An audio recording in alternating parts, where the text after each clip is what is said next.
The following may contain offensive language, adult humor, and or content that some viewers may find offensive.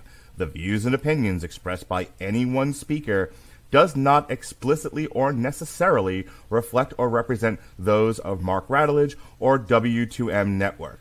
Please listen with caution, or don't listen at all. Hey! A triple feature, 3 films up on the screen. One's a little heavy, one's a little sleek, and one's just caught between. We'll laugh and cry and overanalyze, dig through fleams with wide, wild eyes. Grab some popcorn, take your seat. 3 times the fun, 3 times the treat.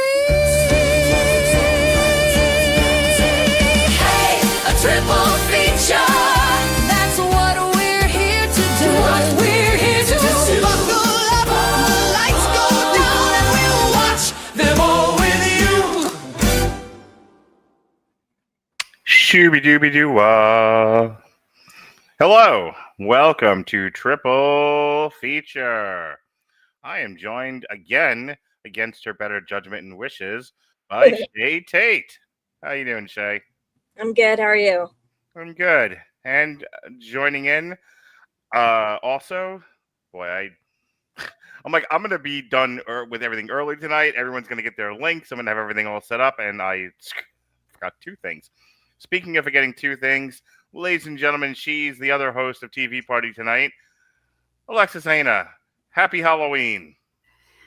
Happy Mischief Night. Let's go ahead and talk about Tim Burton's magnum opus and 2 examples of he really needs to do better when choosing adaptations. So, yeah, 2 things. One, I apologize for not getting you the links. I thought I sent them, but I was wildly distracted by any number of things. So, sorry about that. It's all good. I've been dealing with my dogs. Took them for a long walk today, and then they were demanding dinner early. The other thing I was going to mention was, so this episode of Triple Feature, it's kind of like an on trial, because these 2 people will attempt to convince me that I shouldn't hate Tim Burton, and let it be known far and wide, to overland and oversea, to people near and far, I fucking hate Tim Burton. But last year, somewhere between Sleepy Hollow and Beetlejuice, back when Dorian was doing these with us, I was convinced by him and Shay and Mick that I should do a director focus on Tim Burton and let them convince me that he is a worthy director. And boy, how things change in a year. So I planned this for the night before Halloween, Shay. I planned this for the night before Halloween, thinking, okay, in a year, this was like last fall. So about a year from now-ish, we'll all get back together again, and we'll do Tim Burton. And I think the other part of this, and I'll give you a chance to respond before I jump into my intro, was I had never seen Edward Scissorhands. I've seen a lot of Tim Burton. We've reviewed a lot of Tim Burton on here. Planet of the Apes, the 89, and then I think 92 Batman. Lots of Tim Burton here.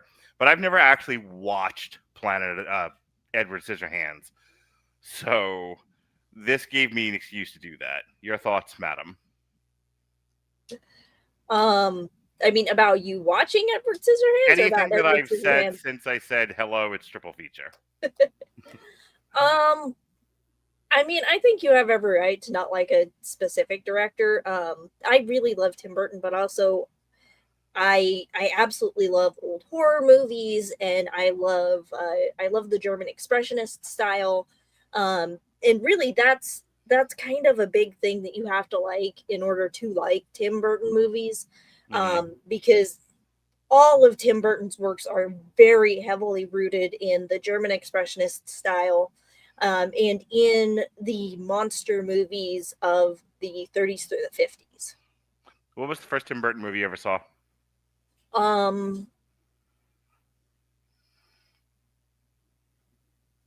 Probably Nightmare Before Christmas. I think that came out the year I was born. Yeah, I'm not even sure he directed that. I think he just only. He didn't. That was Henry Selick, but Nightmare Before Christmas is based off of a poem that Burton wrote and illustrated, inspired by seeing a department store taking down their Halloween decorations and putting up Christmas decorations. But at one point, they just kind of had both of them, in the display at the same time, just because they were moving everything.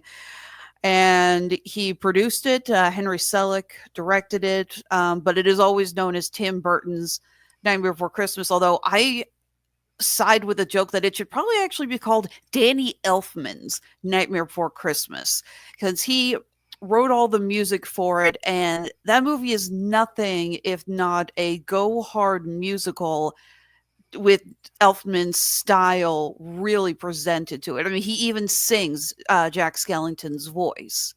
So, yeah, a lot of people associate Nightmare Before Christmas, Shay, with Tim Burton, but as you pointed out, he didn't actually direct it, but people think he did. So, any other early Tim Burton's memories that you want to share before I go over to Alexis? I do remember very early on. So, I am a very strange child. And when I was about 7, I became absolutely obsessed with Ed Wood. And ended up watching the pseudo drama documentary about Ed Wood. Biopic, yeah. Yeah, biopic. And I absolutely loved that. It was fantastic. Another movie we've reviewed on here. One of Burton's best, in my opinion. Yeah, it's actually one of the few Tim Burton movies I actually like. Yeah, it is. It's absolutely fantastic, and it's kind of insane the life that Ed Wood led. Mm-hmm. Although after watching a lot of his movies, I'm not surprised. So, Alexis, what was your first Tim Burton movie you saw? See, I can't remember if the first one I actually saw was technically Batman Returns or if it was Beetlejuice. Because they both came out when I was really, really young. I know I've told the story on the show before that Beetlejuice gave me my first ever nightmare. The scene with the snake. Right. Yeah. It's hilarious because it's like I can barely remember so much from my childhood, but that nightmare, I still remember that nightmare vividly. But I love the fact you're saying you brought us on here to try to convince you to like Tim Burton. And it's like, okay, Edward Scissorhands, we probably have a chance. Dark Shadows and Mars Attacks? No. We are never going. It's Mars Attacks so much. Yeah, I picked Mars Attacks specifically because it's one of the few Tim Burton movies I like that I haven't already reviewed. See, I'm not a fan of Mars Attacks because I feel like it was supposed to be an homage to B movies, but Burton didn't quite know how to do the homage. Well, we'll certainly get to that when we get to the movie. So, funny thing is that I've watched a lot of Tim Burton movies growing up as a kid without knowing it was Tim Burton because I wasn't necessarily following directors when I was, in elementary school or junior high. I didn't quite start to connect directors and producers and writers with movies until probably late high school, early college, as I like to call them, my film snob years. But, I saw Beetlejuice when it came out. I saw the Batmans when they came out. I just missed Edward Scissorhands because, quite frankly, and this still holds true today, see my review of The Whale, I don't really like soft men. And it's like you look at the poster for Edward Scissorhands, it was like this, the gentlest man you've ever seen or something like that. And I looked at the poster as I was doing the work for tonight, and I was like, ugh. I just also, and you got to understand this about me. I grew up in the goth culture. I was not a goth kid. I went to goth clubs. I danced to the music, but I was not part of that crowd. You were a goth poser. No, I wasn't. I was a metal kid. Oh, okay. So you were goth light. Got it. This is going to be a long show. So I was into metal. The thing with the goth clubs that when I was going was they also played industrial music, and that's why I was there. So there was always like this intermingling of like goth kids, metal kids, industrial kids. A lot of my friends, especially the females that I was friends with in high school, they were all goth. And I think that's part of what drove me nuts about Tim Burton was everybody sort of uncritically loved Tim Burton because his aesthetic was their aesthetic. And I was like, but the movie matters. Like, and some of these are not good. So I have a long-standing hatred of Tim Burton for a variety of reasons. But I am open-minded tonight. I am here to be convinced. With that said, so yes, we are diving headfirst into the peculiar world of Tim Burton, a director who made the macabre mainstream, who turned gothic misfits into household names, and whose fingerprints stretch across everything from Hot Topic to Halloween.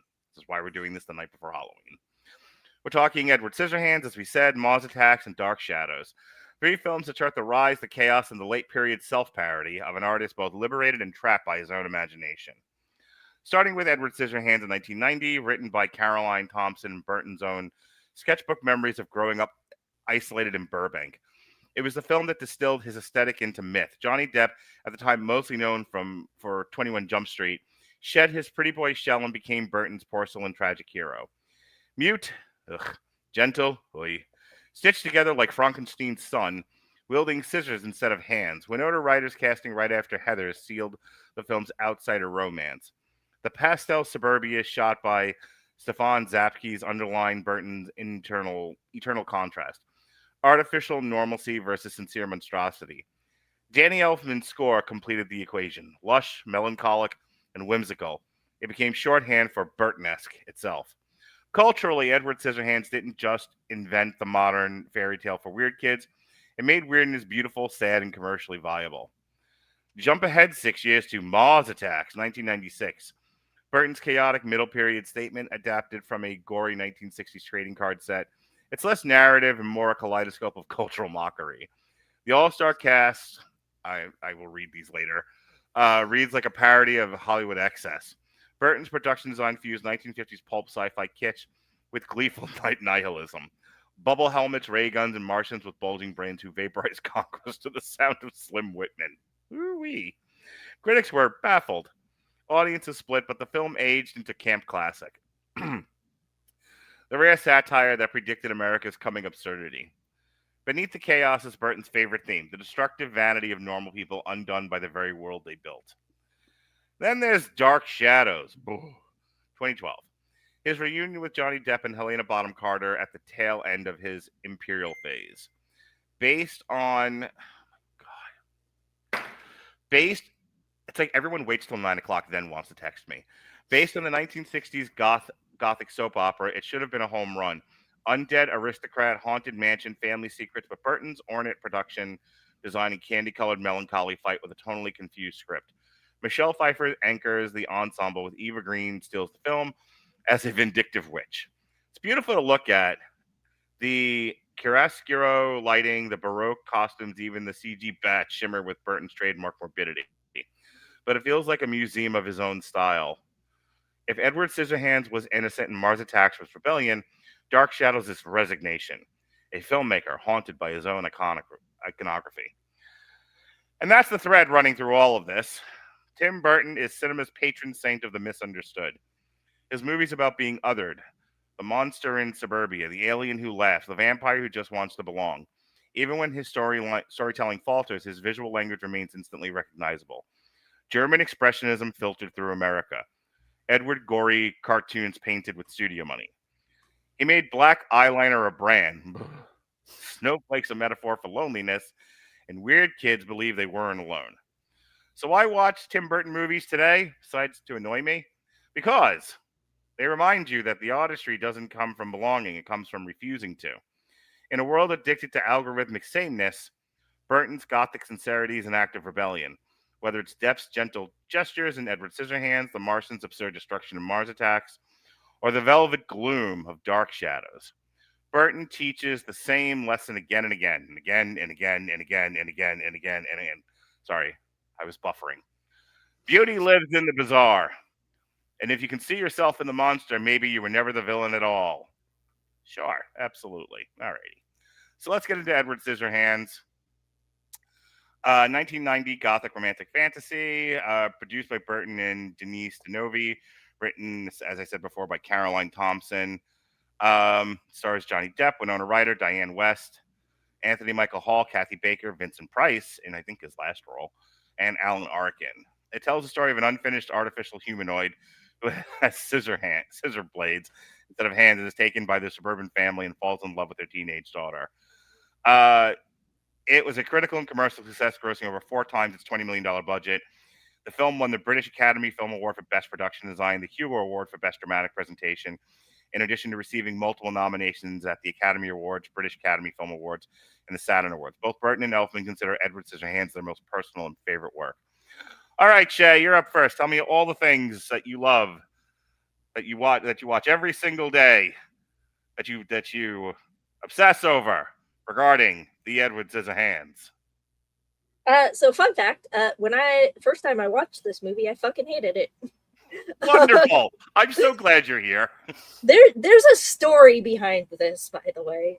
So the first time I watched Edward Scissorhands, I had actually picked it up from our video rental store. And I did not look at the front cover, and I did not read anything about it. It was flipped backwards on the shelf, and I saw Vincent Price and thought, scary movie. Took it home and was very disappointed. You were duped. And was very angry about it for a little while. Yeah, I can imagine. But moving on in years, I really came to have an appreciation for it. It is a very pretty story. It's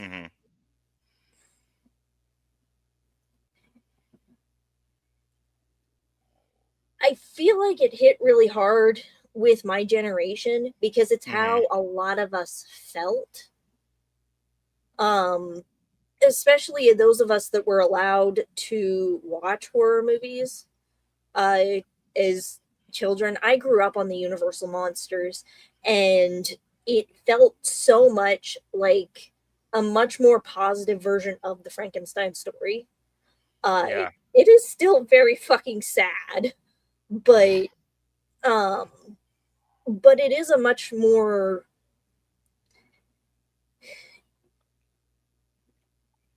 it's a much kinder world than the world that the Frankenstein stories posit. It's a much kinder world than most of the Tim Burton movies that are going to follow this. It is a much kinder world than a lot of the Tim Burton movies have. And I think what really drew people to this movie was that kind of weird kid idea that maybe I don't have to change. Maybe some kindly normal people will adopt me and accept that I'm just a fucking weirdo and like me for it. Because I mean that's very much what I got out of it, and that's a good chunk of why I enjoy it.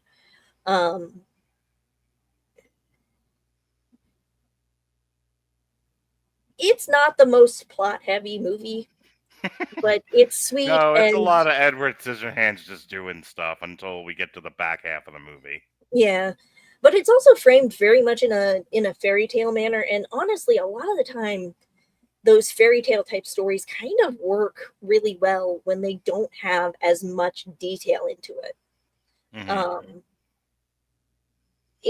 There's a lot of fairy tale films that kind of fall apart because of how much detail the writer tries to put into the story. You know, we keep saying that it's Frankenstein, and it's, or as I like to call it, Frankenstein. But the more I think about it, the more I listen to you very attentively, hanging on every single word you're saying, the more I think it's Beauty and the Beast. Not in the there's a woman captured by a monster. More in the townsfolk don't understand the monster. The monster just, you know, the monster just wants to be human again. The monster kind of figuring things out like that. That's where I'm getting the Beauty and the Beast part. Yeah, it definitely has a lot of those themes. I think it is kind of a combination of a whole bunch of those like monster falls in love themes. Yeah. I think the other side of that is if this is Beauty and the Beast and Winona Ryder is Belle, and what Belle what Belle does is see the man beneath the monstrosity, Mhm. and that's what she falls in love with, and is trying to bring the human home, so to speak. That's a lot of what I got out of the movie. Yeah. And it is, and it's a very sweet kind of gothic fairy tale. There's not a ton to it, but it still manages to pull your heartstrings. I do have one major grump on it. I fucking hate the scar makeup. What? Okay, as a makeup artist, I'm very interested in this. I know normally I say I'm very interested, and I'm not. And I'm just pulling your leg or trying to get you to talk. Not you, everybody. But you being a makeup artist, what was wrong with the scar makeup? So when people have raised scars, Mhm. that type of scarring does not go up nearly that far, and it's very Halloween makeup, Mhm. and I think it just kind of takes you out of it just because of how fucking fake it looks. It I think they really would have done better to do like more subtle scars and maybe some indented scarring, because I'm pretty sure Rigid Celadon existed back in the 90s, and they could have done like a combination of indented scars and some raised scars and some spots where like maybe there was a smooth patch where it looks like he accidentally clipped some of his skin off. It just, the scars that they specifically made for him are just so fucking terrible. Before I head They over are to bad. Alexis, I had two things pinging in my head as I watched this pertaining to other films. This had, and I know The Burbs I think comes out later, but this reminded me a lot of The Burbs. And also like Pee-wee's, and this is again a Tim Burton movie. Pee-wee's Big Adventure, where look, I lived in the suburbs almost my entire life. I know what they look like, but like, gosh, these filmmakers and their impression of what the suburbs is misremembered at best, and highly editorialized at worst. It is not that bright pastel, but it makes it look like a fantasy land. And like I said, I remember thinking about that watching The Burbs, about how they just make the suburbs look like fucking Wonderland, and not in a good way. It's just so goddamn bright, and everything else. It's like Dorothy going from Tetris color to Technicolor in The Wizard of Oz. But the other thing I kept thinking was, I remember the other movie I've never seen is What's Eating Gilbert Grape, and in my mind, Edward Scissorhands and In Gilbert Grape, same movie. And I just avoided both of them like the plague. These are not for me. But I have now, having seen the movie and trying to figure out where I stand on it. I have more to say in a moment. But Alexis, how do you feel about Edward Scissorhands? What are your thoughts? I agree with a lot of what both of you said. The brightness of the pastels actually kind of makes me laugh because apparently they built all of those houses on a hill, and the neighboring neighborhoods around it saw that, and they freaked out because they didn't realize that it was for a movie. Fuck you, build it up there. And they had to get basically had to get conversations like, we're gonna bulldoze all of this when it's done. Okay, those houses are not here to stay. We're not ruining your property values. Hugging the people of the neighborhood. It's gonna be okay. We're not It's staying okay. long. It's okay. They won't be there for long. But I do also respect that it is supposed to be more of the high contrast. It's not just the normal versus the gothic that we see with the mansion on top of the hill. They really wanted to bring up just a total 180 of what Yeah, it has a this town very, sees as normal and what yeah. Edward has known as I was normal. gonna say it has a very Addams Family look to it. Very. All these normal houses, and then there's creepy mansion. And yeah, I do think this was supposed to be kind of a fairy tale. There's a lot of leaps in logic that don't make any sense. I remember one person who saw this complaining about how the hell, where'd all those blocks of ice come from? And how could the family afford that giant block of ice for their party? And it's like, again, fairy tale. Don't ask questions. But it really is a beautiful film. I absolutely love for me, a lot of it was also the idea of, if you can look, one of the townspeople love Edward when he can create things of beauty, when he makes the lawn sculptures, and he does all the dog grooming, does all the haircuts, and he makes the ice sculptures and everything, and everyone's wowed by that. But the minute that things start to go wrong, they turn on him. And it shows just how easy, unfortunately, society tends to forget the good that comes from what can be a dark place. I think it was part of Burton's way of saying, it's like, yeah, in the end, people will resort more to fear than anything else, because it's just an easier emotion to fall back on. Fear and hatred, they're easy, and it's very easy to fall into that trap. Sure. I consider this his magnum opus. I know a lot of people would say Beetlejuice's, but I consider this to be the greatest film that he's ever made. And I'm not saying like all of his other films are crap, but this is penultimate perfection from Tim Burton and Danny Elfman. The scene of Winona Ryder dancing in the snow would never have worked if we didn't have that choir. That, whoa, and I know that sounds weird, but it just, the music is perfect in that scene, and it's so beautiful, and it's so easy to fall in love with something like that. I loved all the casting in this. Diane Wiest and Alan Arkin as the parents are so much fun. I just love how easygoing Arkin's character is about all this. The whole "you can't buy the necessity of life with cookies" speech just sounds so earnest. It's like, this is a weird topic, but he is totally on board with it. He does Oblivious very well. He does. Man was very talented. And yeah, I thought again, it's a very simple film. It is a fairy tale. It is not meant to be overlooked and overstudied. It is. I think there's a lot to it, but I like just that it's very simple in its way. And it's also important to point out that this was really the big career definers for stars Johnny Depp and Winona Ryder. Johnny Depp especially, who, after like Cry Baby and 21 Jump Street, was really kind of trying to branch out with his acting style. He was tired of being cast as pretty boys like Nightmare on Elm Street, and he said, I want to do something different. And guess what? He's been doing something different. And he will do different for the next 30 years. Exactly.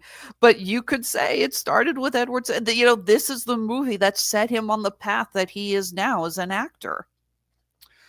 All right. If the prosecution will rest, the defense will attempt to convince the jury. So, I don't hate this movie. I don't find myself wishing I had watched it back then, except for this one little thing. Because I've seen so many other people, including Tim Burton, do a Tim Burton, it was hard for me to watch this and not have the same reverberating thought in the back of my head, Shay. I have seen this before. He's going to do this same fucking movie in some form or fashion about 20 more times. And other people are going to imitate him about 100 more times. And it's going to drive me nuts. But I wouldn't know that if I had watched the movie contemporaneously. I'm watching it in hindsight in the year of our Lord 2025, which isn't really fair to the movie. But I couldn't get away from that thought. I just wanted to say that and let you respond to it real quick. Yeah, and Tim Burton has kind of fallen into a little bit of a pit. A lot of my favorite Tim Burton movies are some of his older ones and some of the ones that he didn't necessarily direct, but was a heavy influence on and was a producer on. But he has kind of fallen into a thing where he's doing a lot of the same stuff and also doing repeats of things that were popular when he was a kid. I know he's supposed to be doing Attack of the 50-Foot Woman, which I'm excited for because I liked that movie. I fucking loved stupid ass B movie Sure. from the 50s. And I think I think it became so expected of him for him to do the Tim Burton thing Mm-hmm. that he started catering to that instead of Right. putting more of his creativity Yeah, into it. it's the Mm-hmm. Slayer problem. So Slayer does 5, 6, 7 albums in their early thrash years, and that's all anyone ever wants from Slayer for the rest of their career.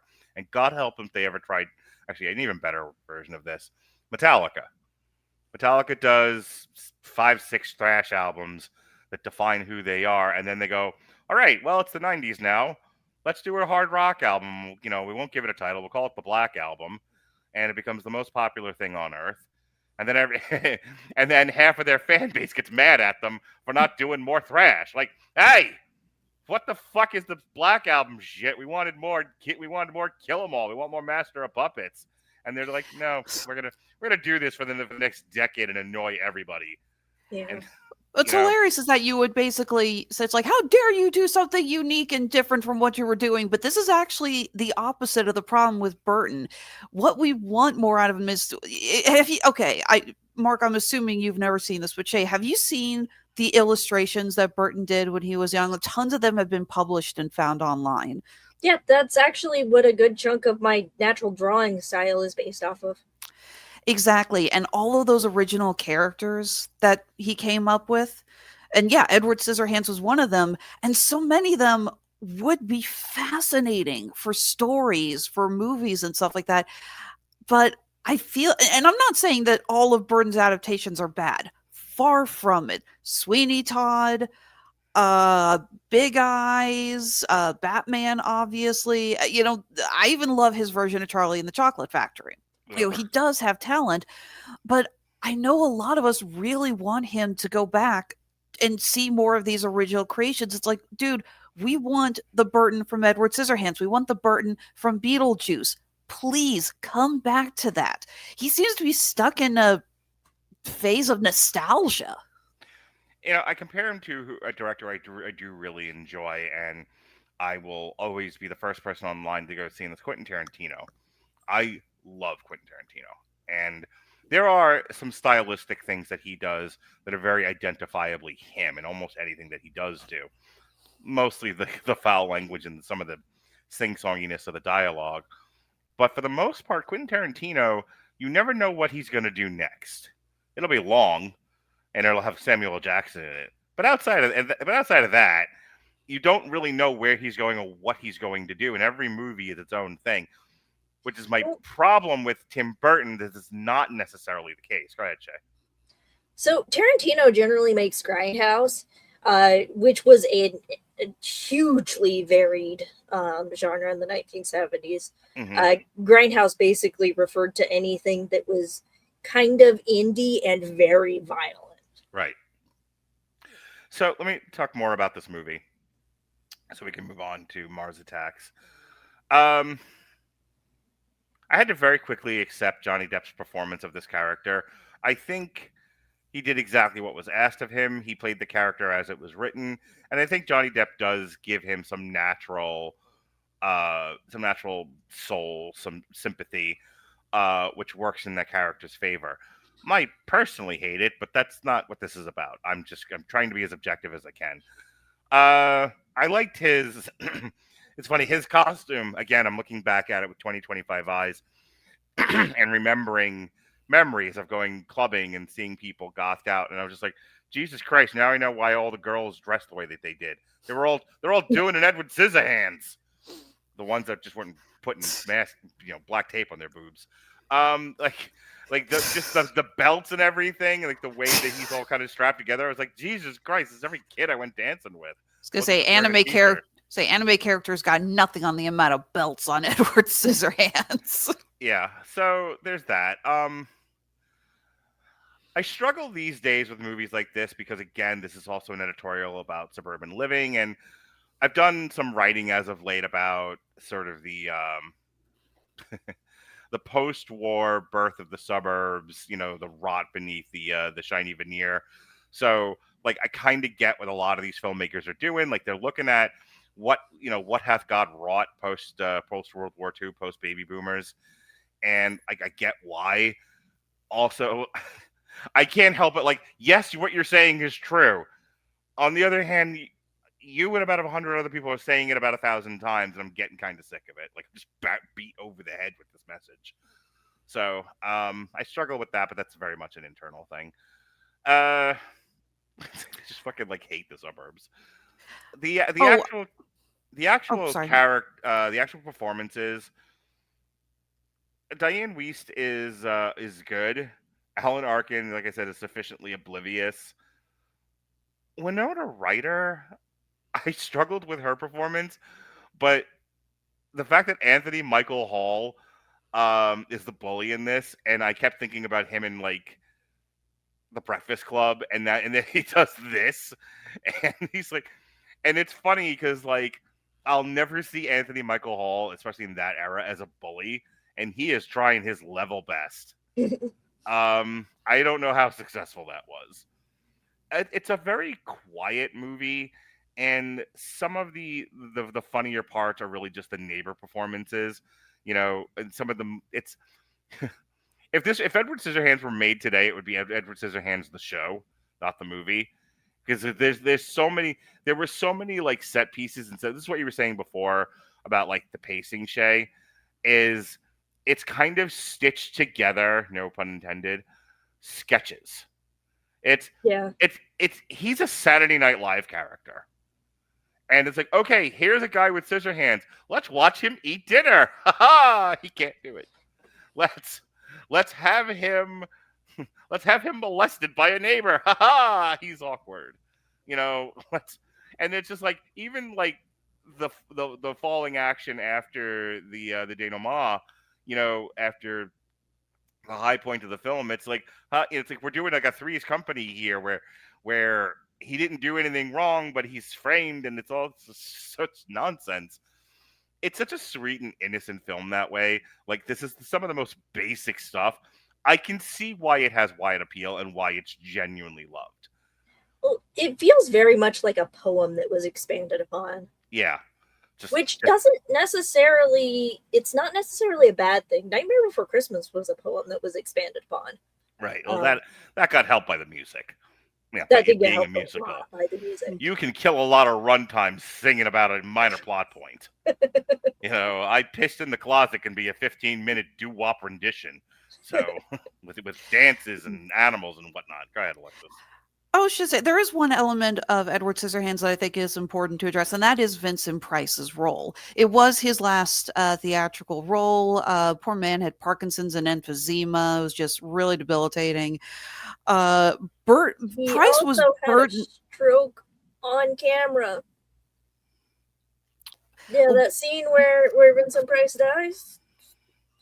As soon as they were done shooting, he was like, "Can you get me a doctor? I think I've had a stroke." Oh, God. Well, Price was Burton's idol. He idolized, much, Shay, like you talk about how you flipped it over to like, ooh, horror movie. Burton grew up with Price's films and adored him to the point that when he made his first claymation short for Disney, Vincent, which is one of my favorite animated shorts of all time, he got Price to narrate it. It's like that was a dream come true for him. A lot of the film was sort of his way of, he talked about how Price is Edward's father. This was a love letter in a way to Price as well. So all in all, I watched this with Jonas, and like my girlfriend was like, "Oh, I want to watch this with you guys. This is great." She was just touting this movie. She just thinks it's absolutely wonderful. I think the impression in the house was it was okay. I think Lily liked the look of it. She despite the fact that I'm her father, she definitely has a thing for soft men. So Edward Scissorhands very much appealed to her aesthetic. Then there's my son, who's the junior version of me. We were like, yeah, what is it with this guy? Grow a pair, talk louder. But I think all in all, we appreciated what Tim Burton was going for here, and I can see its place in film history. Let us move on to the reason I am here, the reason for the season, God damn it. I love this movie to pieces. Mars Attacks, a 1996 American science fiction black comedy film directed by Tim Burton, co-produced with Larry J. Franco, screenplay by Jonathan Gems, based on the Topps trading card series of the same name. The film features an ensemble cast consisting of Jack Nicholson in a dual role, Glenn Close, Annette Bening, Pierce Brosnan, Danny DeVito, Martin Short, Sarah Jessica Parker, Michael J. Fox, Pam Grier, Rod Steiger, Tom and his Jones, Lucas Haas, a young Natalie Portman, Jim Brown, Lisa Marie, and Sylvia Sidney in her final film role. It received mixed reviews from critics. The film grossed approximately $101.4 million in a box office total, which was seen as a flop. Yeah, it had a budget of $100 million. Most of that probably went to the various actors' salaries. Yeah, seriously. This is right up there with Doomsday. Mars Attacks was nominated for a Hugo Award for Best Dramatic Presentation and earned multiple nominations at the Saturn Awards. It has achieved cult status over the years. I saw this when it came out in the theaters. I laughed my ass off. I thought it was funny as shit. I really, I don't even think I connected it to Tim Burton at the time. Like, it wasn't like I was going to see a Burton. I was going to see Mars Attacks. Mars Attacks looks awesome. I have to look up and see when this came out versus Independence Day, but in my brain, I was connecting the two a lot. I'll go to you first, Shay, just for a really quick, like, your relationship to the movie. When did you see this? Was it just for this podcast? Did you see it way back when? I saw this movie a long time ago. Mm-hmm. This movie is so stupid, and I love it so fucking much. Yes! This is a goddamn William Castle movie. This is Tim Burton does William Castle, and I'm all for it. Yeah, this is good shit. What about you, Alexis? Just talk about your history with the film. Don't get into the film. I saw it when it first came out, and this was one of those movies that got rerun on HBO all the time. Mm-hmm. So this was before streaming. You had to watch what was on the channel. So yeah, I must have watched this thing like 100 times on HBO. Mm. So the concept of this is, it's a long setup because we have a lot of actors, again, very similar to Independence Day. Aliens come down, and I wasn't clear about this. There's a thing where the aliens are attempting to speak to the humans, and then somebody releases a dove, and all hell breaks loose. And from that point on, the aliens are just about killing humans, though they do the though a running gag throughout the film is, no, we're not here to kill you, before they start to kill everybody. And towards the end of the movie, they're just leaning full on into the bit as they're chasing people and shooting them, going, "Stop! We are your friends. We're not here to hurt you." That's the part where I'm like crying, laughing. That scene is hilarious. It is very much a send up of like alien attack type movies, of which Independence Day was also a big, like Roland Emmerich's over excessive blockbuster send up of the same motif. They do a bit where they figure, after many scenes of aliens killing people and doing experiments and taking humans into their spaceships, they accidentally figure out that some level of country music is painful to their ears to the point of their head exploding, and so that's how they beat the monsters, and that's the whole movie. I can't say again how much I love this. There are movies where you're in a the actors know they're in a movie. They're not even giving anything close to what resembles a human performance. But when everyone's doing that, it works. It doesn't work when only one person's doing it, or some of the cast is and some of the cast isn't. You can't seem to figure out, is this supposed to be reality or is this supposed to be a fiction?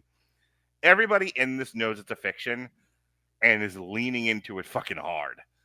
That's what makes it funny. Yeah, it sets up an entire theatrical fantasy world in which this is just fucking normal. Yeah. So the kind of, again, he's doing a Pee-wee's Playhouse as far as aesthetic in this one. I think that's one of the reasons why I love Mars Attacks, despite my negative opinion of Tim Burton himself, was because this was the first time, I think, since Pee-wee's Big Playhouse that he did something other than an Edward Scissorhands. He isn't doing gothic and broody and gloomy. He's doing bright colors.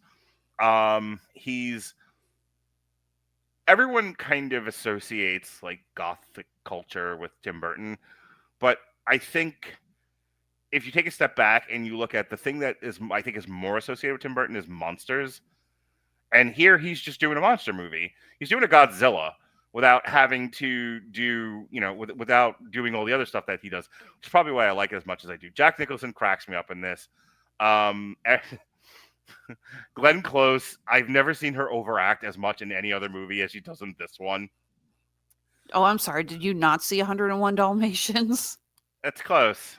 That's close. I give you that one. That one's close. It's not as good. Not as she doesn't have as much to do here as she does in that one, so it seems like she's doing it more. But I would tell you she's a more over the top performance here, just not on a lot of it. Rod Steiger in 101 Dalmatians. Don't know what y'all are talking about. Oh, it's fun. It's a fun watch if you get a chance. Rod It was actually one of the better live action Disney remakes. Yeah. Rod Steiger is hilarious in this. Like, he just wants to blow something up so bad. Cow. Yeah, that was actually a funny scene. So this thing clocks in, and I'll throw it over to you, Shay, in a minute. This thing clocks in at 15 minutes-ish shy of 2 hours. It comes in at 106 minutes. I think that's like my one criticism of this. And I'm going to compare this to Independence Day. They blow up the world the first go-around at the end of the first act. We are very rapidly moving through character introductions, and the entire time that we're learning who the characters are, we're also doing a ticking clock, literally, which gives the film good tension. I actually think Independence Day is pretty well paced for what it is. They could, I wish they had done more of that, because until the aliens actually land, it feels like we're dragging our feet getting there. Once the aliens land, the movie picks up a pace. And again, the second time around when they blow up Congress, from that point on, now we're like racing to the finish line. And I wish they had spent a little less time in the first act and a little bit more time with the aliens causing chaos. And I know Alexis, for years of working with her on here, big fan of like Looney Tunes and Tex Avery. This movie was ripe for like the kind of thing you would see where like Bugs Bunny is sawing off Florida, South or America, take it away. Things like that. Like, so there are certain movies like Superman 3, for example, where there's always a sequence of somebody doing just terrible things, but they're kind of cartoony, like straightening out the Leaning Tower of Pisa.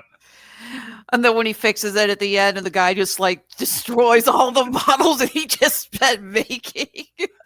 Yeah. I wanted more of that. Like, I'm all fine with aliens ray gunning people to death, but there was an opportunity here for the Martians to seriously fuck with Earth that they just went right past it, or more kind of funny destruction. Like, no one's watching this for like the seriousness of it. You're watching it to see the aliens blow stuff up and kill people. So again, why we also watched Independence Day. Nobody went into Independence Day because it was, a Jeff Goldblum, Will Smith, action movie. They went in to see the aliens blow up buildings. Mars Attacks kind of has the same thing, but you don't get enough of it. So that's my big criticism. What do you think of Mars Attacks, Shay? I absolutely fucking loved Mars Attacks. So a lot of the reason why I started getting into Tim Burton isn't because of the like gothic aesthetic thing. Mm-hmm. It was actually more because Tim Burton was very contemporary, modern films that represented a lot of the things that I grew up on. Yeah. I grew up watching Universal Monsters, horror movies, all kinds of like shitty monster movies on Turner Classic Movies. Mm-hmm. And this is Mars Attacks is very much the culmination of all of the shitty movies from the space race. Mm-hmm. It's very much a William Castle movie. It's like Brain from Planet Arrows or The Tingler or Giants. I think it's giant space spiders Mhm. or attackers from Mars. War of the Worlds came out in the 1950s as well. This movie is both poking fun at and a love letter to all of that crazy shit. Mhm. The monster designs are absolutely fantastic. They are terrible, and they are so cartoony, but Mhm. it fits so well with the themes of the film. Everything in this is terrible and cartoony, and it just it puts you very much in the same space that having a very abstract kind of expressionistic theatrical set does for a live performance. Mhm. It puts you in that fantasy land, and it makes it very easy to believe that all of this dumb shit is possible. And I absolutely love it so much.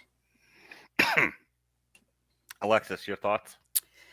Loved it when I was younger, watched it again when I was older, and realized it just feels weird.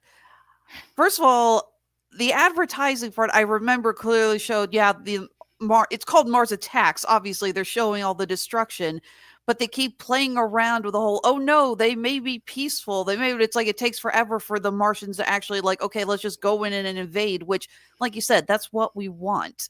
We're tired of the little teases. We want to see them attacking. And the cartoony stuff, like when they bowl over the Easter Island heads, or that scene where they blow up the Washington Monument, and they're actually Right. trying to like get it's like, no, they're trying to get it to fall on the Boy Scout troop. Right. And you talk I about really wanted more of that. Yes, and then you talk about the scene with you talk about how it's like Godzilla. You actually have that scene where it's like all of a sudden Godzilla appears. It turns out the Martian leader's just watching TV. But that made me laugh so hard. But I feel like this movie was a hodgepodge of a million things that they didn't use to their fullest. It has a crazy huge cast, and most of them we don't really get to see them used in a decent way or how we really want them. I Right. mean, Michael J. Fox, Jack Black wasn't a thing back then, so I get, God, killing. my kids' reaction to Jack Black. They were like, "Oh my god, is that really him?" And I'm like, "Yeah, Yeah. that's Jack Black before he was Jack Black." I think a lot of people forget Jack Black's been in movies and TV shows and stuff since he was a kid. He's Well, been you around for a You while. saw Minecraft, right? He is old and dead-eyed now. Yeah, that man has seen some shit. His soul is gone forever. He is just trying to make lunch money at this point. But yes, he's been around for 100 years. I actually haven't seen Minecraft. I've been avoiding it like the plague. Good, yeah, good. But yeah, so many of the actors are killed off, or they didn't really use them. I mean, Jack Nicholson as the president. Just say Jack Nicholson is playing the president, and you immediately get these ideas of what they could be going with, and they don't use it. And to this day, I still don't get the double role thing with him as the guy building the casino. It's just, I don't know. I look at that and did Nicholson literally just come on drunk onto the set and it was like, I want to do another role or something like that? I don't know. I think Shay has an answer. Go ahead, Shay. So the story for that is that Jack Nicholson's handlers were like, okay, you can put him in this movie, but he can't die in this. And Tim Burton got a little pissed off. So he was like, you know what? Fuck it. He's going to be in this twice, and we're going to kill him both times. I enjoy Vindictiveness. I enjoy that level of pettiness. Yeah. It's also probably holdover pettiness from when he was in Batman. Because, like, the studio's been fucking around with him using Jack Nicholson for fucking ever. Yeah. And Nicholson's still demanding he got top billing in that movie, even though he was not Batman. Yeah. Ugh.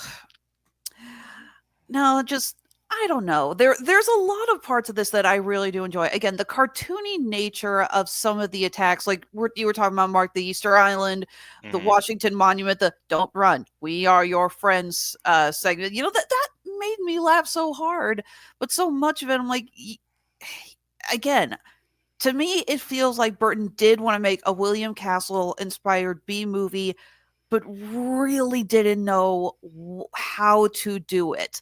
I think making making a B movie is one thing. Making an homage to a B movie is another. And it's abundantly clear that there are a lot of directors out there who love schlocky, low budget, Attack of the Killer Tomatoes, the original Fantastic Four B movies, and they cannot make them if their life depended on it. Some can, some can't. All right. Anything else about Mars Attacks? If not, then we can move on to Dark Shadows since we're at an hour. Anything else about Mars Attacks, Shay? Nope. All right. I will say this. This is another one I watched. I watched this Tuesday night with my kids, and they both enjoyed it. Like they saw it for the silliness that it was. They laughed appropriately. I had an accidental like guffaw, and it was the strangest time. I was thinking about it as you were talking. So you have young Natalie Portman in this. And speaking of actresses, you don't really use a lot of. There's a bit where they're in a room in the White House and they're arguing about something. And she finally opens the door. He was like, "You guys shut up!" And, like slams the door again. I laughed hard at that. I wanted to say this. I had this thought before, but I didn't want to interrupt whoever was talking at the time. So I held on to it, and then I forgot it, and I just remembered it again. One of the things that Mars Attacks, I think, plays with in an interesting way is something that we're still watching see happen. Like, I was thinking about Thor's line in the Avengers, about, you're only signaling to the other aliens of the world that you're ready for a higher form of warfare.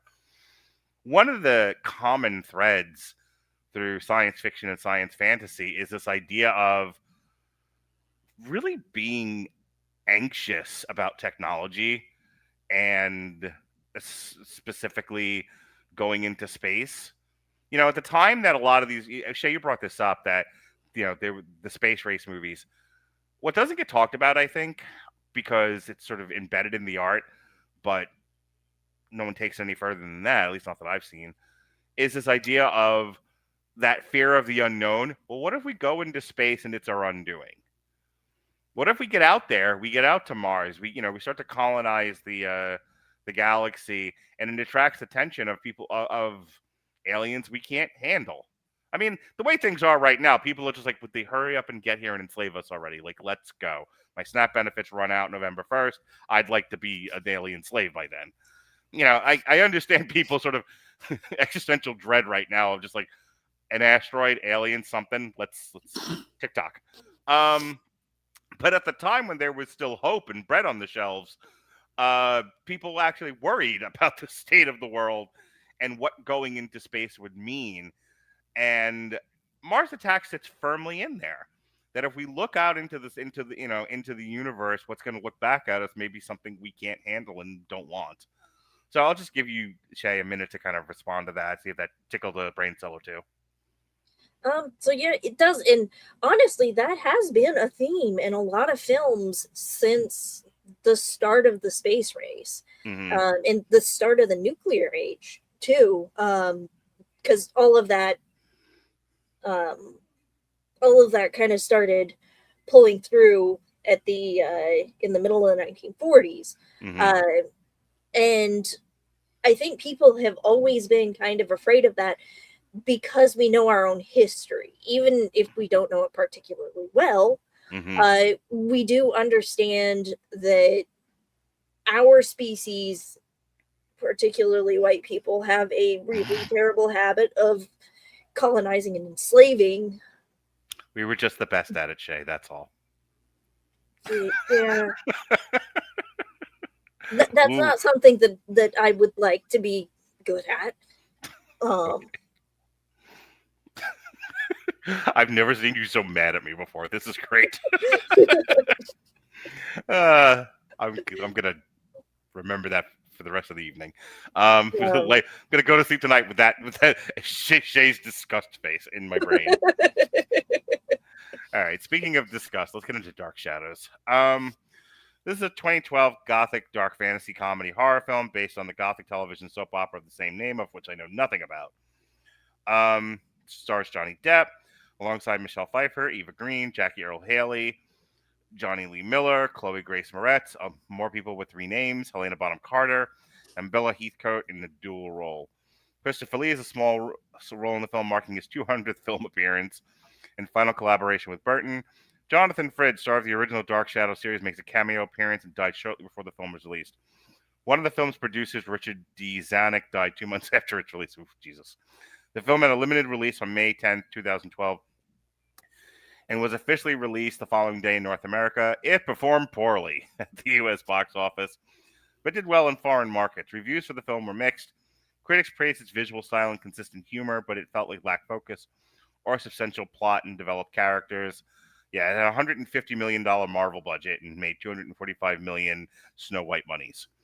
So I know nothing about Dark Shadows. Just yes, no, ladies. Any history with the Dark Shadows IP, Alexis? Not as such. When I saw this in theaters, I brought along my mother and my aunt, who were both big fans of Dark Shadows, the TV show, when they were kids. Mhm. They talked a lot about how they would race home after school to go home and watch it. So they were more excited than anything else. I was just intrigued. I was like, okay, Tim Burton, Johnny Depp, vampires. Okay, I can get into this. So, but yeah, I've never actually seen an episode of the original show. How about you, Shay? So I watched this movie and was like, I am not sure I get this, and told Dorian, maybe I should watch a couple of episodes of this so that I can understand what the fuck is going on. And Dorian multiple times told me, you don't want to do that. And I was a stubborn little fucker and was like, yes, I do. Because of vampires. I'm willing to bet there's a small part of you that's doing it because he was telling you no, and you're Oh you yeah, know, you're just like that. Yeah, you're just like that one down there. You're a brat. Yeah, I'm definitely obstinate with a little bit of oppositional defiance and some. Come on, it is so easy to be obstinate to Dorian. By the way, happy birthday, Mr. Director, if you're watching. What? It's his birthday. I thought I'd get a shout out. Okay, did you want to continue, Shay? This beast keeps interrupting you. This untamed child. I very much should have listened to Dorian. I watched. Tell me about the show.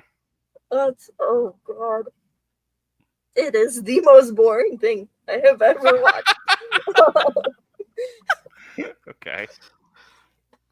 So Dorian told me, okay, watch 6 episodes and then you can be done with it forever. I got 2 episodes in and was like, oh my God, please let me stop. And Dorian was cooking at the time and he was like, no, you got yourself into this. You're going to fucking do it.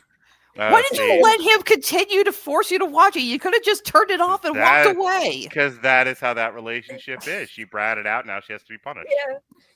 I was dumb shit. I decided I was gonna watch 6 episodes of it, so I would fucking torture myself. You're an adult. You reserve the right to say, I instantly regret this. Click. I am also a stubborn little bitch and will fucking push through things that cause me physical pain if I get you, Shay. I understand where you're coming from. Like I said, this all makes sense to me. So anyway, you watched it. This was this is the most boring thing ever. You got your 6 episodes in, and your conclusion is, dear fucking God, I didn't know vampires could be that boring. Oh, wonderful. All right. And I don't understand this movie any better. Wonderful. We'll come back to you. Alexis, I'm going to let you kick off this discussion of your most favorite movie ever. The whole reason that you're here. A movie you insisted that we talk about. I wanted to do Big Fish, but you were like, no, more gothic, Tim Burton-y, dark aesthetic nonsense. And so never one to disagree with Alexis or argue with her. I always give her what she wants. I put Dark Shadows in this movie so that you could talk about it. So tell everyone more than Marvel movies, more than Star Wars, more than whatever other thing you like that everyone hates you for. Tell us why you like Dark Shadows. I originally signed on to this podcast because the third movie in question was not Dark Shadows, it was Sweeney Todd, which is one of my favorite Tim Burton adaptations. But later on, it was we did that last week without you. Yeah, because somebody decided, you know what, maybe we should actually do Sweeney Todd for a discussion about musicals. So that got shoved in, and then Dark Shadows got put in place, and to which I said, oh shit, I actually haven't seen that since it first came out because I had no desire to see it ever again. It's free on Prime. I put it on last night. Andre watched it with me. We had a handful of chuckles and enjoyed it, and then all of a sudden Chloe Grace Moritz shows up as the werewolf, and Andre and I are both going, okay, abandoned ship. You be careful, you with your smart mouth, because Chloe Grace Moretz is Evan Bevins' like favorite actress ever. I'm making up in my head. We had a conversation about it once. So in any case, it's his favorite actress, and you will not besmirch the good goddamn name of Chloe Grace Moretz while Evan Bevins is around. I can insult her all I want because she's also Dorian Price's dream girl. Is she really? Yeah. Oh, he's head over heels in love with her. I have a lot of questions, but we'll save them for a different podcast. Anyway, your thoughts about this movie? Elements of it that were a lot of fun. I think I messaged you pointing out that I do love the production design, much like with Edward Scissorhands and a handful of Tim Burton films. The man does go all in on set design and costumes. It was a lot of fun. I love the design of the house. I love how much work. Hang on one second. That reminds me, Jonas's fucking comment at the end of Edward Scissorhands was, Tim Burton, no one should allow Tim Burton to direct any more movies. However, hiring as your set designer seems like a great idea. Okay. Oh my son is fucking brilliant. Okay, Mark, you're going to introduce your son to someone named Bo Welsh, who is a production designer on a handful of films, a lot of Burton's films, but he also directed one film, The Cat in the Hat. Ugh. I don't want to expose my son to that. Look, oh my God, Shay, that had an absolute look of shock there. Now there's the look of the evening. I'm not going to remember a single part of this discussion. I will only remember the many faces of Shay. Of which now I want a t-shirt that says that. Movie is terrifying. I know that movie is bad. That is god-awful. The one good thing was that it bombed so bad that Bo Welsh said, okay, fine, I will never direct another movie as long as I live. He has gone back to production design, and he's still a phenomenal production designer. So, he went back to where he rightfully belongs. The one thing about Tim Burton movies my son likes. But again, didn't watch the show, didn't grow up with it. There was a handful of scenes that I did enjoy. I love Johnny Depp's hammy overacting in this as the vampire. There's always going to be fun with that. Michelle Pfeiffer is really good in this. Ava Green's character just, I don't know. She acted the fuck out of this movie. Like, she acted in this movie like it was going to be her last gig ever. Okay, fine. I will say this. Andre and I both were in agreement after watching the sex scene. Burton never direct comedic sex scenes ever again. I don't think they should let that neurodivergent fuck near a sex scene at all, period. Yeah, that scene of them like throwing themselves around the room, literally, it wasn't even like funny. Better or worse than House of Gucci.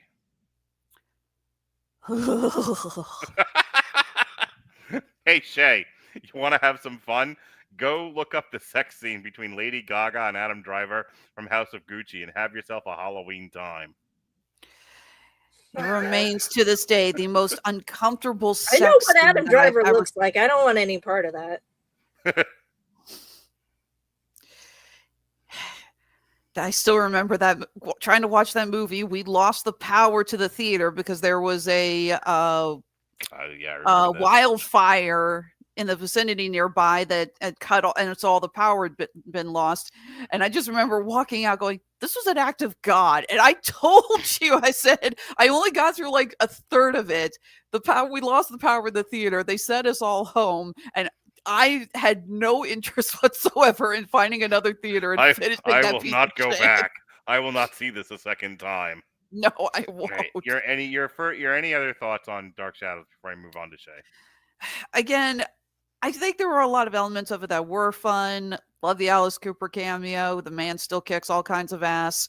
But the ending just felt so hodgepodge together. And I'm not going to play the clip, but the fact that we actually did include a I am the author of all your pain speech from Angie just felt tacked on. It was like, why do we suddenly need a werewolf? Why? Yeah, it's like, yeah, we know she's the one who killed Barnabas's parents, but why is she all of a sudden the one who's done all this shit to the family? It's, I don't know. Yeah. The one thing in the movie that I think is very true is this woman didn't get the love of her life, so she had to ruin everyone's life and everyone around her, for decades to come. That tracks. Shay, your thoughts?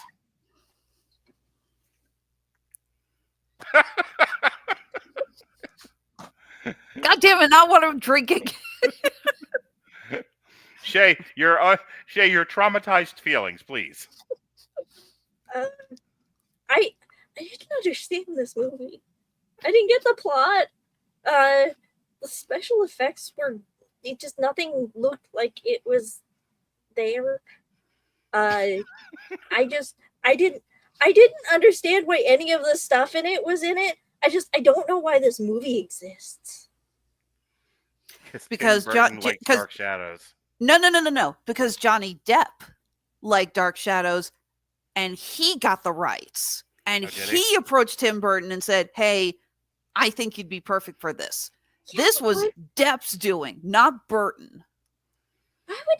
Was he high when he watched? It's Johnny Depp show. Like, why would anyone like Dark Shadows? It was a huge thing for the previous generation. They loved it, and I am not one to sit back and go, I don't know why my mother and my aunt like this show. Okay, I really don't, especially when the. Well, it's also weird because I know that my mother and my aunt don't like horror, don't like Halloween, don't like any of this stuff. I'm like, and you two watch the show with vampires. I am clearly missing a connecting thread here. Well, the original show is British, right? No, it was. I think it was made in the USA. Oh, was it? Okay. I think it's supposed to take place in New England. I thought this was one of those like British remakes, like The Office. No. All right. Well, there goes my entire defense of the show then.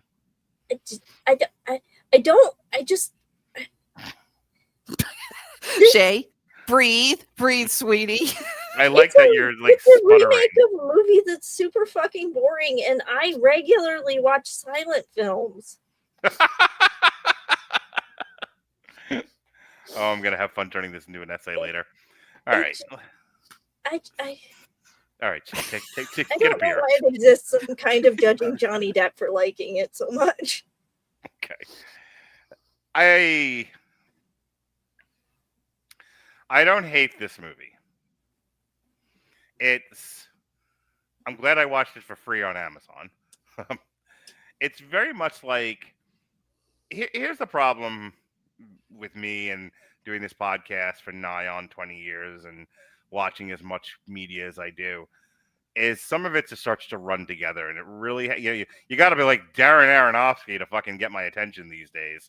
Like, oh, look, he's gonna kill himself just because he lost everything, and it's the only way he'll feel alive. Oh my god. That's a shout out to Sunday's podcast, The Wrestler. Go watch that. Anyway, back to Tim Burton. My old friend Chris Sheehan used to say, he's like, we live in a world where everyone thinks everything has to be a 1 or a 10. There are other numbers between 1 and 10. Things can be a 5. Dark Shadows isn't terrible. It isn't great. It isn't good. It isn't awful. It's just okay. Now, it might be more okay for some than others, depending on your personal taste. But for the most part, like, we have I made a, my own kind of chauvinistic joke about it. But the reality is, we have a scorned woman who takes revenge on the scorner man, turns him into a vampire. He's found out he's dug up. The family has been on hard times, and so this magic dragon comes to the aid of a lost boy and makes his life better, and then when it's all done, the lost dragon goes away. You know, and then we deal with villains along the way and plots and everything. Like, it's in the development of this, kind of like what we were saying with Edward Scissorhands and Mars Attacks. If there's one other through line through these three movies, that they are all light on plot. It is, let us take the most basic, most readily identifiable, easily accessible plot points, and that's the structure of our movie. And then we're going to hang pretty actors and pretty sets and fun action sequences, and we'll hopefully rev this up in enough time that people won't realize how bad it is. Okay, cool. Movie 5. If this were made today, it would have gone straight to Netflix. Like, I think the one problem with this is that it's got such a niche audience. Like, what a Hollywood thing. I am an actor. I am a famous actor. I am a successful actor. And I like a thing. All right? Well, is the thing you liked by a lot of people? I don't know. I don't talk to other people. I'm in France half the time. But I like it, and I'm fucking Johnny Depp, so we're doing it. I'm going to do 5 more fucking Pirates of the Caribbean movies. I'm doing my movie. Okay, Johnny, okay. So, Dark Shadows. Like, that's kind of my review of this. It's these people's passion project that in any other time would have ended up on a streaming service. But we didn't have streaming services in 2012, so they threw it in the theaters, and it did as well as it was ever going to do. But I think, like I said, so a couple years ago, they did Rob Zombie did a I think it was a Munsters remake. Oh God. Yeah, we almost reviewed it on here, but I was saved by a hurricane. So we yeah, I've actually watched that.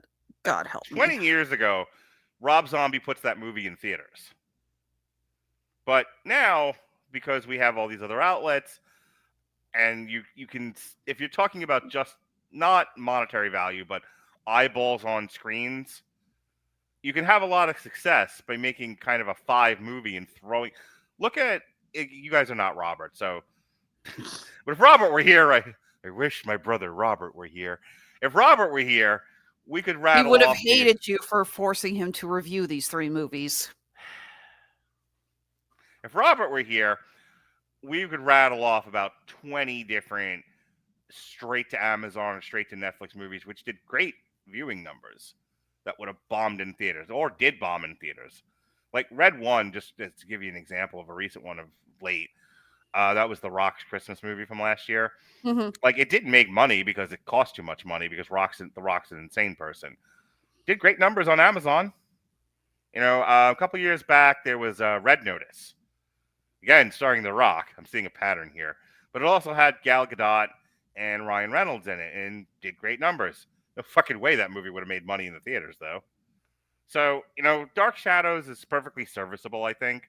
Looks nice. Pretty people in it. Fun performances. Not really my thing. Kind of an average plot. Any other thoughts about the movie, Alexis? I'll give you the last word here and we'll get out of here.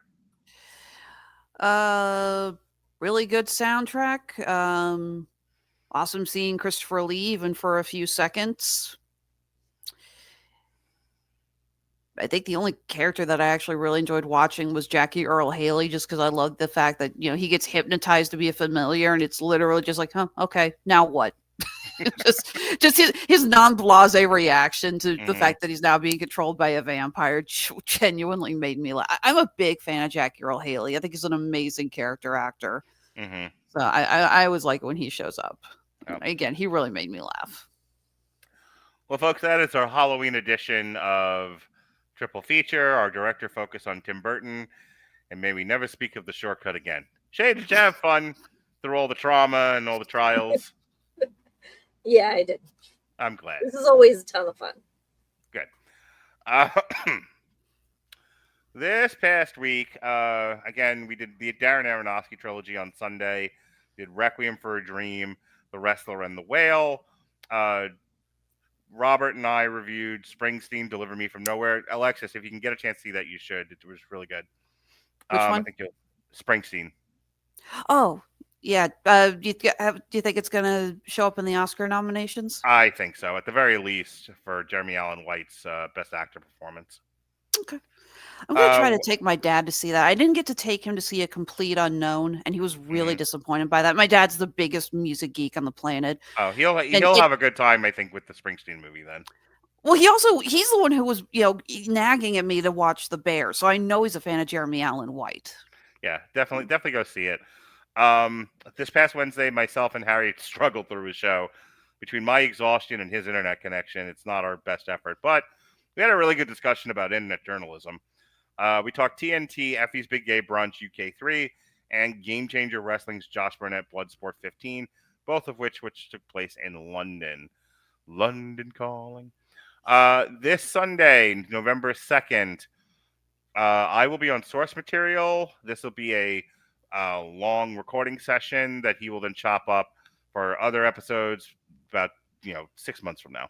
We will be looking at Santa Claus Private Eye by Jeremy Bernstein, Superman and the Authority, and Multiple Man. It all makes sense in the end.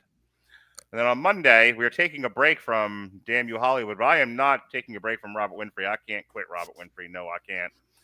I am going to Clockwork Orange him and make him watch the original Hand That Rocks the Cradle and then the current Hulu remake, because everything is IP and everything must be remade.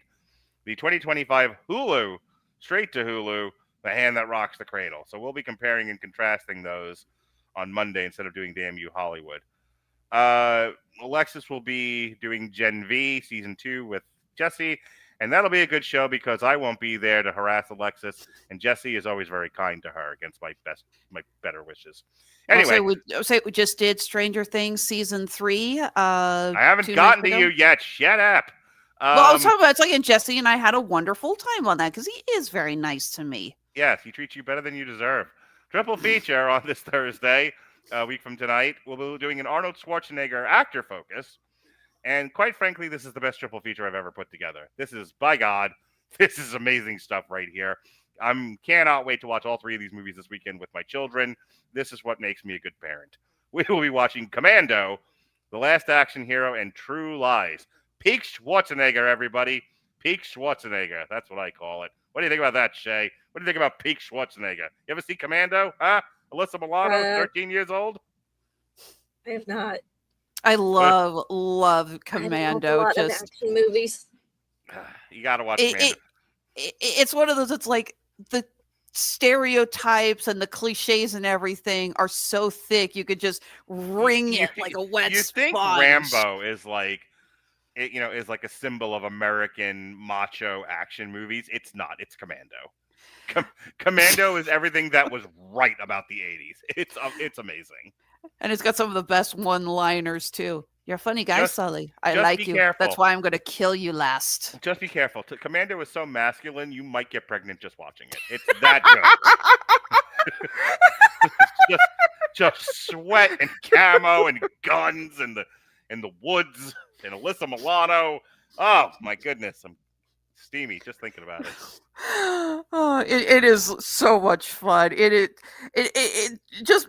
actually, you know what, it's even better. Make sure you have your favorite controlled substance with you, and you are going to have a blast watching it. Yes, if you need to get dark shadows out of your brain, watch Commando. You'll thank me in the morning. Yeah, get a bottle of your favorite wine, watch Commando. You are going to have so much fun. All right. Shay, why don't you tell people where they can find you and what it is that you do besides get harassed by me?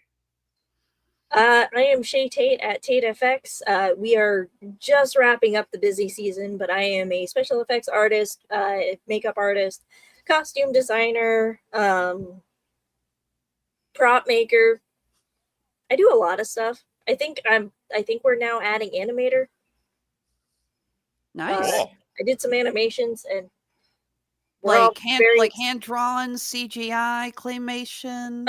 So I did one that was a pixel art, and I'm also working on a couple of CGI or like nice 3D animations.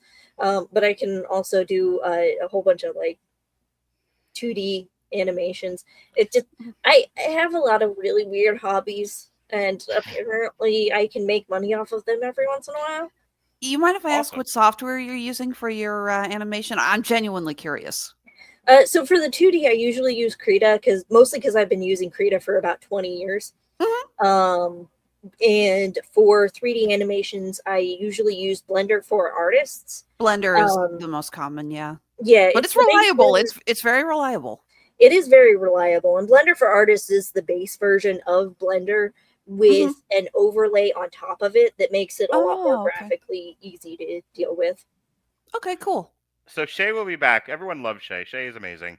And she will be back on Triple Feature December 4th, a show that was another show a year in the making, a show that I booked when The Killer was just coming out, and then things happened, and I kicked it into the following year, as I am wont to do. So a show that's been on the calendar for over a year now. We will be doing a David Fincher focus. We'll be looking at The Killer, Seven, and Zodiac. So, and that won't happen until December 4th. You finally get your long-awaited break that you've been bugging me for. You're like, hey, stop giving me 2 shows in a month, you psycho. I don't think do 2 in a row anymore. Yeah. I mean, unless I have to do the schedule when I'm done with this. So unless you're coming back for something else in November, you get a break until December 4th. Yay! Hooray! All right, Maximus Interruptus, it's your time. That's my new nickname. I can work with that. Yes. Please do that instead of dance and say honeysuckle hustle, because every time you do, I get a little more sterile. So. Fine, I'll save that for Jesse. He actually laughs at that. I'm glad you two have this budding romance. We do, because again, just 2 nights ago, we did season 3 of Stranger Things. This is our retrospective countdown to the 5th and final season. I apparently am now doing 9 TV parties tonights in a row weekly. So they're going from and I still haven't been able to stop, because again, next weekend, Jesse's locked in with me. He's not getting out of this shit, because next week he and I will be talking Gen V season 2, following up after discussing season 1. Week after that, pulling you back in, Mr. Radulich, as we're going to talk Only Murders in the Building season 5. So it's going to be yeah, David's supposed to be on that one. And yes, I have it here in my notes. I keep forgetting that David wanted to jump in after that, because it's like you and I did the first 3 seasons. Jesse joined us for season 4, and David wants to jump in on season 5. The week after that, wait a minute, hold on. I want to make sure I don't get these mixed up here. The week after we do that, Jesse and I will be doing the Stranger Things season 4 retrospective. He is really looking forward to that, because that's his favorite season. 18th. Oh, we're doing it on a Tuesday. Okay. Yeah. I don't know why we just picked that. But the week after that, on the 25th, Jesse and David are coming back, and we're going to look at Has Been Hotel season 2. What day is that? Just Tuesday, November 25th. Okay. And yep. I think I keep going to put these on the calendar for myself and realizing you've already done that. So hooray. And I may actually be free from Damn You Hollywoods after that, although the week after that is our review of Zootopia 2. So I'm not totally free of you, Mr. Radulich. But yeah, just like all these shows have been coming out, and it's like Ed Gein. No, you're going to be on Wicked too. I can almost guarantee it. Oh, I know I'll be on Wicked too. Yeah, when I give out the schedule, we can get these updated. But I suspect you'll be on more in November than you think, because we've got The Predator, Badlands, The Running Man, Wicked 2, and Zootopia 2. I also need to talk to Robert. Osgood Perkins' new film is coming out, and after looking at The Monkey earlier this year, I'd like to see if he would like to take a look at that.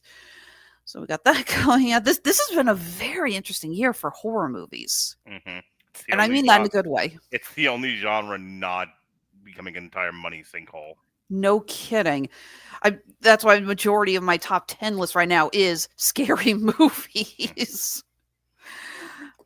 So, yes, like I said, can't get rid of me. We've got so many TV party tonights coming up. Looking forward to discussing Gen V and how that ties in to season 4 of The Boys and what we anticipate is going to happen with season 5 coming out. Always love talking with you guys about Only Murders in the Building. We've been reviewing that since day one. It's one of our favorite shows. Love it. Speaking of Mars Attacks, let's go see Martin Short not be completely wasted in a role, shall we? Right. All right. Yes. Now hawk your jewelry. Yes. Honeysuckle Rose Creations, where fashion meets fandom at the intersection of geek and chic, working on getting everything uploaded onto our store, because it is almost time for the Black Friday Cyber Monday sale. Obviously, we'll be participating in that. Both our Etsy and handmade at Amazon shops. Everything is going to be 25% off. This is our biggest sale of the year. Really looking forward to it. But in the meantime, we're also getting ready. We are heading to Minneapolis, not this weekend, but next weekend for Twin Cities Comic-Con. So excited. The celebrities there are going to be huge. They're having a freaking Mummy reunion. They got Brendan Fraser coming to this, ladies and gentlemen. How awesome is that? I'm so excited for that. Then got a break, and then after that, I will be doing Planet Anime here in Kansas City. That is our last show of the year. I always say I'm looking forward to a nice break from the conventions, but like 3 weeks in, I am like climbing the wall saying, get me the hell out of this house. So Alexis, I know that I did a passive aggressive song about you called the plugs that pay me, and you were like, oh well, at least you won't do that again. No, I started an entirely new project. Get this, Shay. So I have an AI band called Fra Diavolo, and that's like my metal thing. But my girlfriend, she inspired me, and so I've been taking stories and or text conversations, just different things, and using them as song lyrics. Mm-hmm. And I've been making jazz standards out of them, or big band swing, or today I did a doo-wop song. So just know, as my children have learned, and they have pleaded with me, they said, Father, they call me Father, they said, Father, we don't want to be songed. But know that is a you thing. have a song called "We Don't Want to Be Songed." I'm this close to doing that. Like I they just got to piss you off one more time. Yeah, I've told both my kids. Well, my daughter told me a story today, and I said, "Can I make a song about your story? Because I think it's hilarious." And she was like, "Fine," because it's not really about me; it's about this chick from school. So she's contributing now to the name of the band. By the way, is called the Passive Aggressive Pansexual Peanut Butters, which is a variation of the original band title, which was called the Pansexual Peter Pan Peanut Butters. But I didn't want to be sued by the food company that does Peter Pan peanut butter. So instead, given the nature of the songs, we are now the Passive Aggressive Pansexual Peanut Butters. You know I hope you enjoy my artistic freedom that AI has given me. And again, I want to put out there to you and to everybody else: if I get aggravated, you get songed. Alexis I've told you where the whole plugs that pay me thing came from, though, right? Have I actually told you why I started making that joke? If this is about how I don't pay you to do this, I'm gonna kick you off the show. It was a response to a comment my parents made because I was telling them how much I love working for you. And they said, but you're not getting paid for this. And I said, no, I'm not. I'm okay with that. I love doing it. This is a hobby that I'm really actively involved in. And they were just like, but you got to focus on what pays you. So the plugs that pay me was basically a snide comment at my family saying, there, I'm trying to actually make a little money on the side. Shut the fuck up. That makes that song for me so much better. But anyway, now if you annoy me, Alexis, you won't get a rap song. You're going to get a jazz or big bang or big bang. Make it electric swing, okay? I actually love electric swing. You should hear the emotional terrorism twerk then when it comes out. I'll send you the Spotify link. That is a real song I did. All right, Shay looks traumatized, so let's get out of here. She's looked like that all night. You fucking forced her to watch Dark Shadows. This girl's gonna need to send you her therapy bill. All right. For Shay Tate and her therapy bill, for Alexis and the plugs that pay her, I have things to do. Be well, be safe, and happy Halloween.